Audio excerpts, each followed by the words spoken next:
Kalau angka sih waktu yang membuat saya harus kehilangan pekerjaan itu nggak gede.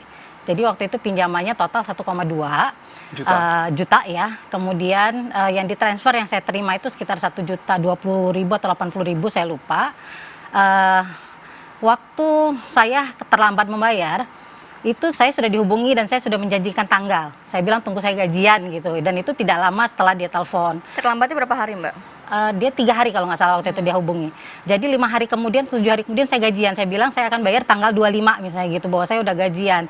Jadi saya anggap semua masalah sudah, dia udah tahu bahwa saya akan tetap bayar.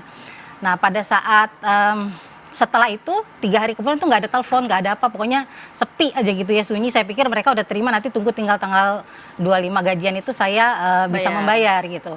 Ternyata di hari ketiga setelah dia menghubungi itu terjadilah yang disebutnya SMS blast ke hampir semua kontak saya, terutama yang terakhir saya hubungi ya, maksudnya. Jadi kayaknya dia bisa baca siapa-siapa aja orang-orang yang terakhir saya chat gitu loh. Karena rata-rata yang menerima adalah kurang lebih 10 orang yang ada di chat WhatsApp saya. Dari mana ia mendapatkan seluruh daftar kontak Anda itu? Kan pada saat kita melakukan aplikasi, mereka minta akses untuk menuju kontak.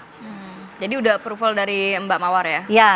Karena waktu itu pertimbangan kita adalah, maaf saya balik sedikit ya, karena awal saya meminjam di fintech atau pinjol itu dengan pikiran awam. Karena waktu itu belum terlalu banyak informasi terkait fintech. Jadi yang saya tahu adalah ini mirip bank. Mereka hanya meminta akses karena mereka mesti ambil kontak emergency, tapi tidak akan melakukan hal yang di luar itu. Karena itu tidak ada bahwa mereka akan hubungi kontak di perjanjiannya. Hanya mereka boleh memang mengakses. Dan alasan meminjam di awal apa, Mbak? Kan kami yakin Mbak Mawar juga sudah mengukur bahwa bisa mengembalikan pinjaman tersebut. Betul. Waktu itu jujur saja saya butuh buat bayar uang sekolah anak. Makanya kenapa saya yakin setelah gajian saya bisa lunasin. Nah keterlambatan kurang lebih 10 hari itu, dari pinjaman 1,2 terima 1 jutaan, saya harus membayar 1,8. Tapi sudah blast, walaupun akhirnya saya lunasin karena blastnya sudah sampai ke atasan saya, di mana atasan minta semua diberesin. Jadi ya saya beresin hari itu, saya lunasin. Cuma ya karena atasan merasa nama baiknya sudah saya sudah rusak, karena dia ngerasa saya sudah memberikan kontaknya dia untuk jadi jaminan. Isinya apa sih Mbak SMS-nya itu?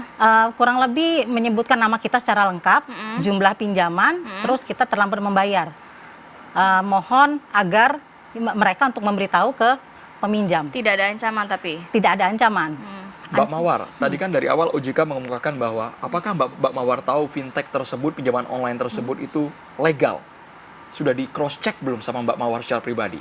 Waktu itu tadi saya bilang, awal saya meminjam, saya tidak tahu antara legal atau ilegal. Karena informasinya masa-masa awal itu tuh sangat-sangat minim. Ramenya informasi itu setelah banyaknya kasus. Mana yang ilegal, ya mana yang legal gitu. Dari situ karena saya terkena kasus ini, akhirnya saya banyak mencari informasi. Di situ baru saya tahu. Setelah mereka melakukan SMS blast itu, besok paginya saya langsung membuat email keberatan ke fintech terkait, saya sisi ke OJK dan yang lain-lain. Cuma ya nggak ada yang satu pun yang respon. Ini OJK ada di sini kami hadirkan. Saya cukup bosan sebetulnya ketemu OJK, Pak. Sering sekali. Pak Sarjito.